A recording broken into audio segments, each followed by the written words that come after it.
Hey, it's the Empire. Don't forget to hit the like button, the subscribe button, and the bell icon for more videos. We taking over. Let's go, champ. Hit that like button, hit that subscribe button right now. Let's go. Hey, it's the Empire. Geoboxing Empire. Back to boxing. Now, Paulie Malignaggi says that if Floyd came back and he was fighting JERMELL CHARLO, that he would have been knocked out just like Harrison Lubin, man. Now, basically, Paulie Malignaggi was responding to Conor McGregor because Conor McGregor came back fighting at welterweight when he's clearly huge, right? He's clearly not a welterweight. In MMA, he's fighting at 155. He's fighting high as at 170. And, you know, he hasn't made 145 in at least like 2 years. So this guy is really a 155 fighter, 160 fighter, or 170 fighter fighting welterweights, you know.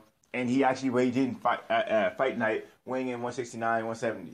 So it's crazy that Paulie Malignaggi said that because I always thought too. I mean, a lot of people think that if Conor McGregor came back and fought people his own size in boxing, he would have got knocked out. He would have been knocked out the first round. Yeah, probably. You know, but the more shocking thing is that, you know, Paulie Malignaggi said that Floyd Mayweather himself would have got knocked out by JERMELL CHARLO. And man, you know, maybe, man, because JERMELL CHARLO got one-hitter quitter power. It's that I need to be right only one time power. And he's a boxer as well. He sets things up. You know, people will say that Harrison Lubin fight, that knockout was a fluke. But if you actually watch the fight, he actually sets the punch up twice. He does the same thing twice to see how Lubin reacts. And then the third time he actually executed. You know, that's why they say the first round is the filling out round, because you want to see your opponent's tendencies and you want to do certain things to make your opponent react. And when JERMELL CHARLO seen Harrison Lubin react a certain way, he went for the kill. After he did it 2 times, he's like, okay, if he does it 2 times in a row, this is going to be his last time. And he did it, and he got slept, you know. But it's wild to think that Paulie Malignaggi himself, you know, matchroom commentator or Sky Sports commentator, he commentates for Showtime. I even see him commentate for HBO before. You know, he basically commentates all around boxing, you know, in all platforms. And he himself even says that JERMELL CHARLO can beat Floyd Mayweather Jr. And this is a big deal, man, because I think JERMELL CHARLO, you know, he's not getting the fights he deserves. You know, we all know about Miguel Cotto ducking him completely. Everyone's talking about Miguel Cotto being old and he doesn't need to prove himself. He's been fighting bums for too long, man. He's been fighting catchweight fights. He's been doing this for at least 3-4 years now. You know, people act like, you know, every fight's his last fight when it's clearly not. You know, he fought Kamagai before. Even when he had the 160 title, he was draining 160 fighters. I mean, come on, man. This guy's been doing it for years, and he's getting a pass. And, you know, Miguel Cotto has too many viewership.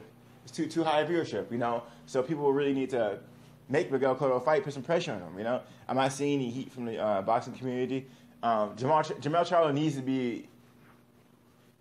be a casual person's name. And so someone casual needs to know about JERMELL CHARLO, because if you don't like boxing, you're going to like JERMELL CHARLO, man. I mean, the guy's knocking everyone out, right? He already knocked out like 3 undefeated contenders, and people want to see him elevate to the next level, man. I mean, he's too big, and I've seen too many boring dud fights for this guy not to be big. You know, like the Triple G and Canelo fight. That fight was a good fight, but was it better than JERMELL CHARLO knocking out a guy in the first round or knocking out Charles Hatley?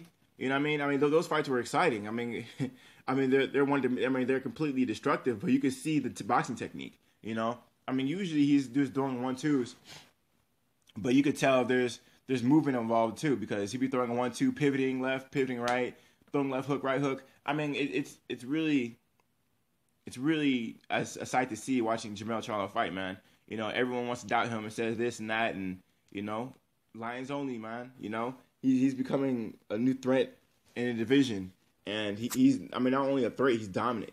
He's dominant, you know. I think he's more dominant than his brother was at 154, you know, because I think he makes the weight more comfortably.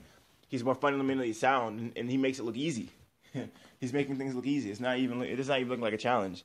So I'm really excited that Paulie Malignaggi gave JERMELL some credit, and hopefully he gets some bigger fights because of it. You know, hopefully Paulie Malignaggi starts putting pressure on Miguel Cotto, and hopefully others do too, because Miguel Cotto, man, if he's not going to pass the torch to someone, he needs to get out of boxing. I mean, I don't really care if, you know, I'm tired of him fighting nobodies. You know what I mean? I want him to fight someone good.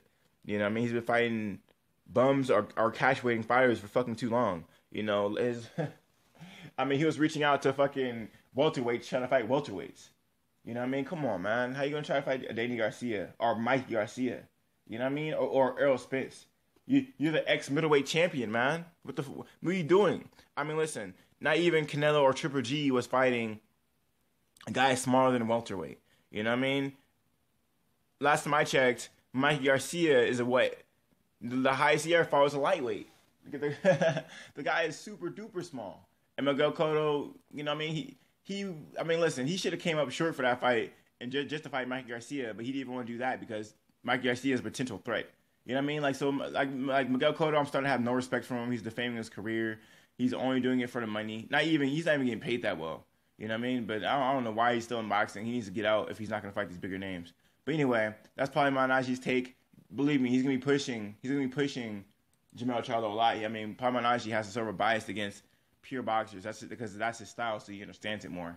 So expect that to be happening. He's going to be pushing JERMELL CHARLO, and rightfully so. I mean, right now he talks the talk. Right, his brother is undefeated world champion, just like him. He has the image, he has looks, he has everything you need to make a superstar with. You know. So let me know how you guys feel about it. Like, comment, subscribe. It's the Empire, Geobasing Empire. Peace.